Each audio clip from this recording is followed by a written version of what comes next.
there's this really cool NGO called Decolonizing Architecture.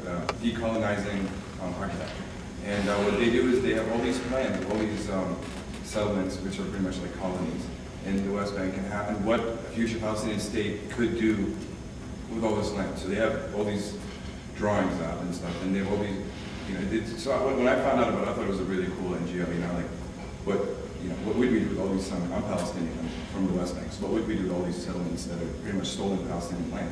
But then I started researching, well, where in Israel are we going to ever find decolonizing of the West Bank, support for decolonizing the West Bank? And not one Israeli party supports the lessening, like the closing of settlements in one or the other. Some talk about it being an obstacle, but never anything, like they don't define the West Bank as Palestinian land to start with. And the only organization that really does is Balad, which is an Arab-Israeli organization. So like, I mean, where can we even begin talking to the Israel? Who in Israel can we even begin considering for decolonizing the West Bank? Like, there's no hope for that in my opinion. I've never seen anybody significant. Yeah, I want to speak up a little bit, right? And I want to speak up. I won't need that to speak up. Ignore the man behind the screen. And I want to speak about it in a particular way, because I think that, and here's where I think I'm going to disagree with some of my panel members. I believe that in order for us to have hope, we have to get past the notion of balance. We have to recognize who is it that is occupying whom, and what needs to happen to those who are occupying others in order. What is this? The solution. The solution, right? That's the one state. And so rather than talking about everybody needing to get together, which certainly has to happen at some point, right? I want to invoke something that Professor Louise said, and I want to invoke that in a context that I don't think he's going to be entirely agreeing with, to use that to counter something that my colleague Professor Cohen said, right? Israel and Egypt came to peace in 1977. One of the things that Professor Louise points out is that they did it because the Egyptians were able to come from a position of some strength, rather than feeling humiliated. And I think this is a really important point, right? The question is, how is it that the Palestinians can come from a position of strength and not feeling humiliated, right? There have to be changes on the ground to be sure, right? But one way to empower Palestinians would be, and this doesn't involve Palestinians, this involves you, right?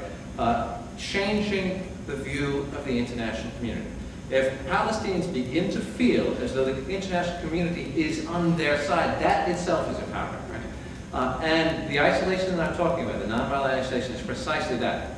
Nonviolent isolation will not have the effect of the demolition of Israel.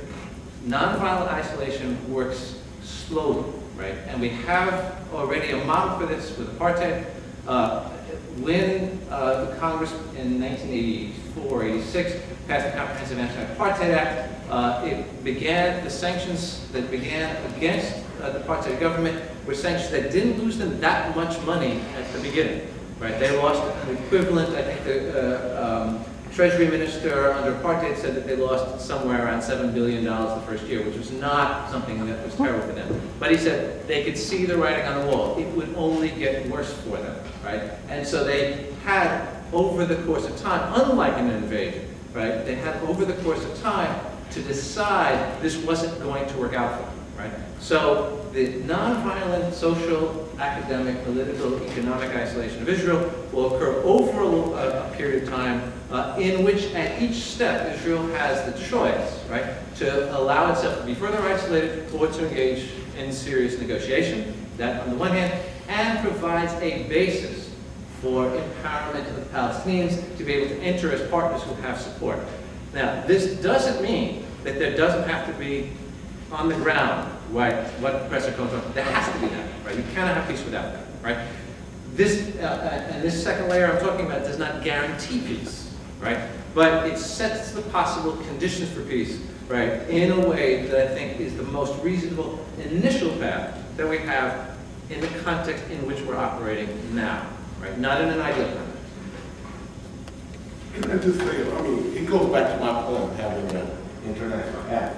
I mean, I think the apartheid model really doesn't fit here in that clearly African Americans and others organized to push this notion. I don't see the kind of organization or the kind of pressure being put in the same way in sort of pro-Palestinian / anti-Israeli coming together or movement here in the United States. Not in the U.S., Europe. Even in Europe, I don't see it. Because the European, I'll tell you why, and I've been to Europe a few times. I think that, I think still, once again, the influence of the United States was somewhat counterbalance, even a strong movement even in Europe. I agree with that. That's why I said the responsibility lies with many people in this room. I have two comments actually. The first one is, I'm going to the conflict between Israeli and Palestinian are not only on land. It's an holy land for Muslims.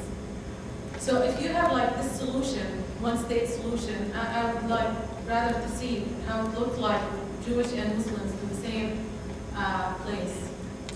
The second thing is, Jewish have rights in Palestine, and they have like ignored this right for 2,000 years.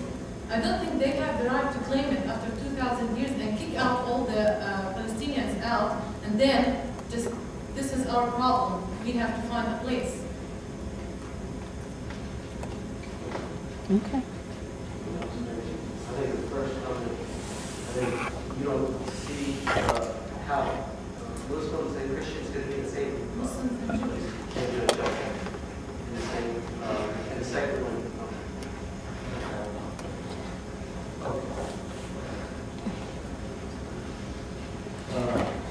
I think what just This is a program we started. spontaneously appeared on this screen was the website of a peace village, sometimes called, I think that's in Israel, and it's cohabited by Israeli Arabs and Jews. And I'm not even quite sure what adjectives or nouns to use here, but they're all are Israeli citizens, but they are Jews and Muslims living together. It's been a kind of experimental community. It has a lot of problems, but it's been ongoing for 20 years. And so it stands as a living example of that it is possible for them to live together. And just my 2 cents on this issue is that on one hand, if we do look at all the differences and all the problems and how deep they are, yes, it does look very hopeless. But on the other hand, I think quantum leaps can be